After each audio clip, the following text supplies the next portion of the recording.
These days, my children get sick quite often. So one day, before going to bed, I told them, "Kids, let's ask God to make us healthy." But what happened was the very next day, they started to get sick with swollen neck and fever. It was so strange to see them sick right after praying for their health, and I was worried that they would start doubting God. But there's something I realized. Just because we ask for help, it doesn't usually mean that we become healthy instantly. There is usually a process. From birth, we get infected with viruses and germs around us, and we get sick and recover, and we get antibodies which create immunity inside us. And through this whole process, we grow into healthy adults. And everything is accompanied by a process, not just health. We pray things would immediately happen, but God often does not work like a magician, giving us something instantly, but He often develops us into what we ask for. Not a single person in the Bible has been used without going through training. Among them, I'd like to share Joseph's story today. Joseph was a young rich kid until his teenage years. He grew up as his father Jacob's favorite child, so he was kind of a brat. Even at the age of 17, he was an immature child who told his fathers about his brother's mistakes and talked about his dreams of rising above them. Could Joseph have been Prime Minister of Egypt in this state? No, so God took action to use him. He was sold to Egypt as a slave by his brothers who hated him. The experience of being abandoned by his brothers was an unforgettable trauma for Joseph, but on the other hand, it became an opportunity to look back on himself and rely on God. Joseph became a servant of Potiphar, who was Pharaoh's captain of the guard, and experienced success because God was with him. Recognizing Joseph's success, Potiphar entrusted him with more and more work. That's where Joseph learned how to manage a household. He learned about the economy, about people, and about how to manage money and people. But the ability to manage a household was still not enough, so a new incident happened. Potiphar's wife, who had a crush on Joseph, seduced him, and when Joseph rejected her advances, he was falsely accused and imprisoned. When we see how Joseph handled this situation, we see that he matured a lot over the years. He could have claimed his innocence quite strongly, but he kept his mouth shut. In fact, Potiphar would have known that Joseph was innocent, but if he had sided with Joseph, it would have looked bad for Potiphar himself, and he would have had to kill Joseph to save face. Joseph had the sense to keep silent to save his master's honor. And even after going to prison, Joseph experienced success because God was with him. He gained favor with the head prisoner, who entrusted Joseph with various affairs inside the prison. So he started to learn about managing the prison system, which is one of the state's institutions. In particular, because his prison housed royal officials, he also learned about the things of the palace from them. God's curriculum does not discriminate time and place. And when the time came, Joseph got to stand before Pharaoh to interpret his dreams, and he was 30 years old at the time.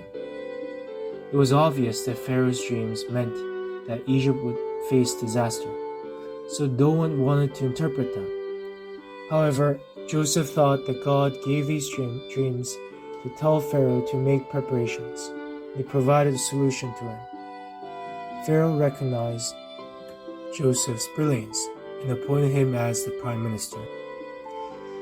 And then, after 7 years of bounty, famine continued for 2 years, and Jacob's household in Canaan ran out of food. And when Jacob heard that there was grain in Egypt, he sent his 10 sons to buy it. This was 9 years after Joseph became prime minister. And why did Joseph not visit his house and let them know he was okay? How much would Joseph have missed his father and family?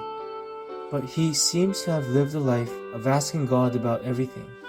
It seems that God let him endure and wait because it was not the right time yet. Then his 10 older brothers appeared in front of his very eyes. They didn't recognize Joseph, but Joseph recognized them at once. He would have tried to forgive them countless times and prayed for many, many years. But his heart would have flared up when his brothers stood in front of him. Joseph accused them as spies and put them in prison for a few days to buy time and spent the time praying. Then, leaving Simeon alone, he gave the rest of the brothers grain and sent them back. He said he would free Simeon if they brought his younger brother Benjamin. But time went by until his father Jacob finally let Benjamin go.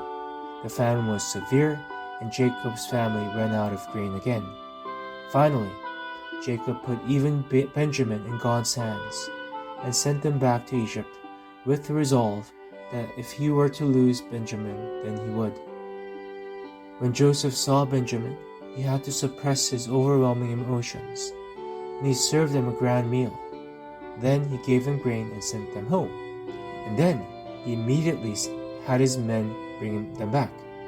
He falsely accused Benjamin of stealing a silver cup and brought them back to Egypt. Now, why did he do that?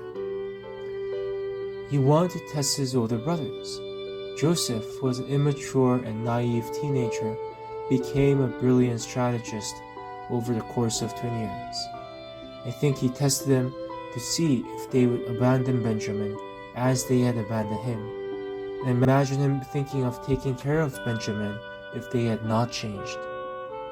But this time, Judah took the lead in protecting Benjamin.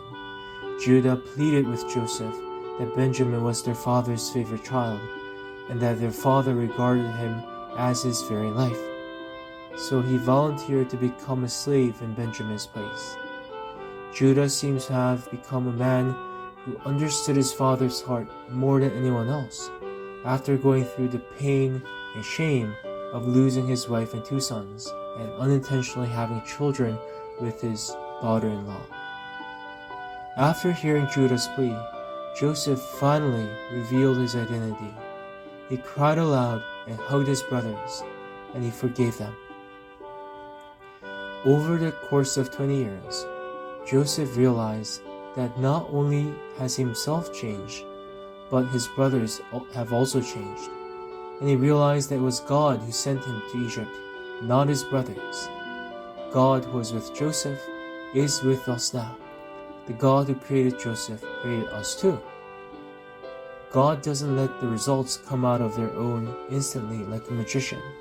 He values the process and puts more emphasis on gradually changing us step by step. So it takes time and patience for change to happen. We don't have to be disappointed because our prayers don't come true right away. Just as there is nothing free in this world, nothing happens automatically without any process. Someone has to pay a price. The salvation we receive by grace is priceless from our point of view, but Jesus had to pay the price.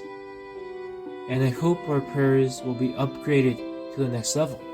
Instead of just asking God for this and that, be nice to add, Lord, I will obey. I don't know anything, but I'll follow you. I'll give it a try. Please help me. May we experience success day by day with God on our side, and may we understand and obey His will, and so may our lives be molded in God's hand, and may His will be done in our lives.